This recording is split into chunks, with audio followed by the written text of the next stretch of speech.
सूरज के जीवन का एक ही फंडा था कि मेहनत तो गधा भी करता है, घर बैठे जो कमाए समझदार वही होता है। इसीलिए उसने कभी नौकरी ही नहीं ढूंढी। इस बात से हालांकि उसकी पत्नी शिखा बिल्कुल भी अग्री नहीं करती थी, पर फिर भी सूरज को समझाना बेकार था। टीवी में कैसे बनोगे करोड़पति का ऐड देखकर उसे लगा कि बस अब तो घर बैठे ही वो करोड़पति बन सकता है, और उसके पीछे उसने अपने सारे सोर्सेस एक्टिव कर दिए। 2 हफ्ते में उसके कलीग के साले के पड़ोसी के बेटे का सोर्स निकलता है जो कि उसे शो में पहुंचा सकता है, और सूरज उससे मिलने चला जाता है। अच्छा, तो हमें मुकेश जी बता रहे थे कि आप हमें शो में पहुंचा सकते हैं। हाँ, उसमें कोई तकलीफ नहीं है। मैं कल अगर कोशिश करूँ तो इसी महीने में आपका नंबर आ जाएगा। अरे ये तो बहुत बढ़िया हो गया। अच्छा, वो सिलेबस और क्वेश्चन पेपर का कोई जुगाड़ है क्या? हैं? उसका तो कोई जुगाड़ नहीं है। तो वो वाकई में कुछ भी पूछ सकते हैं? हाँ, वो तो बच्चन जी पर है, जो पढ़ते हैं वो पूछ लेते हैं। पहली कोशिश फेल होने पर अब सूरज के सामने एक बहुत बड़ा सवाल था कि आखिर जवाब कहाँ से लाए। तब शिखा ने एक सजेशन दिया, क्यों ना सूरज अपने चचेरे भाई सुमित से मदद मांगे, जो कि यूपीएससी की तैयारी कर रहा था। हालांकि इतनी मेहनत करना सूरज को समझ में नहीं आता था, पर कोई और रास्ता ना मिलने पर वो आखिर सुमित से बात करता है। अरे सुमित, हमारा कैसे बनोगे करोड़पति के लिए सिलेक्शन होने वाला है। तुम हमें थोड़े चिट बनाने में मदद करोगे क्या? अरे भैया, चिट बनाए तो सालों हो गए, उसमें हमारा एक्सपर्टीज नहीं है। बल्कि आप बोलो तो हम आपकी पढ़ने में ज़रूर मदद कर सकते हैं। हट, कैसी अनाप शराब बातें कर रहा है तू। सूरज ने सुमित को मना तो कर दिया था, पर तैयारी करने के सिवाय कोई चारा उसे दिख भी नहीं रहा था। खासकर जब 12 के पेपर लीक करने के एक्सपर्ट शुक्ला जो भी हाथ जोड़ लेते हैं। आखिर सूरज को सुमित के पास जाना ही पड़ा, और उसने सुमित और शिखा से वादा किया कि वो बहुत मेहनत करेगा। 1 महीने की तैयारी के बाद फाइनल हुआ कि शो से 1 हफ्ते पहले एक ट्रायल खेला जाएगा, जहां पर सारे रिश्तेदार ऑडियंस की जगह पर होंगे और शिखा सवाल पूछेगी। दूर दराज से भी रिश्तेदार आकर हाजिर हो गए देखने कि आखिर कैसे बनेगा सुमित करोड़पति। सब कुछ सेट था, और इतने में सूरज आकर अपना स्पीच देता है।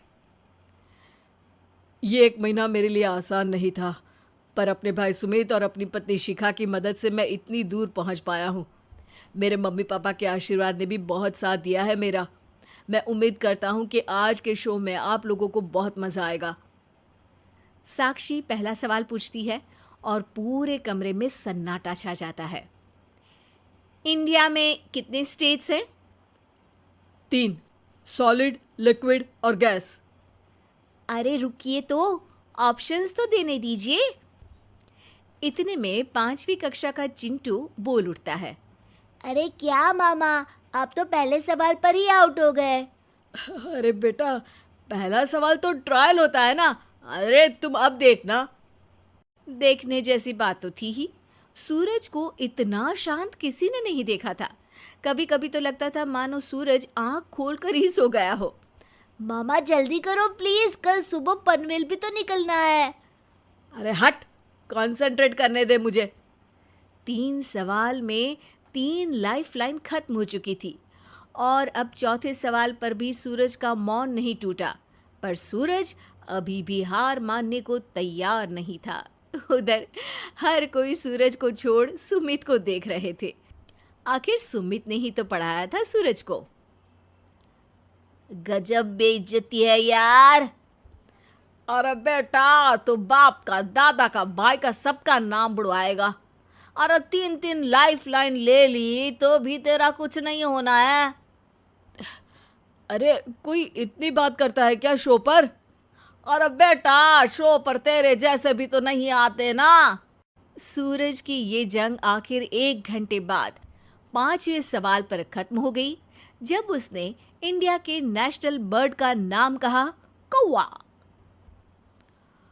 अरे बेटा, मजा तो बहुत आया, बस थोड़ा टाइम पर खत्म होता तो आनंद भी आ जाता। ताने बारिश के बूंदों की तरह बरस रहे थे और सूरज को भी समझ आ रहा था कि ये करोड़पति बनना शायद उसके बस के बाहर की बात है। पर वो आखिर ये बात मान कैसे लेता? वो सख्त लौंडा जो ठहरा, उसने सोचा कि बेइज्जती तो हो ही चुकी है, पर अगर मैं हार नहीं मानूं तो शायद कुछ हो सकता है। शिखा, तुम देखना, असली शो में आग लगा दूंगा, आग, करोड़पति बनूंगा मैं। हाँ, सब्जियां खत्म हो गई है घर पे, ले आओ। पहले पति बन जाओ, फिर करोड़पति बनना।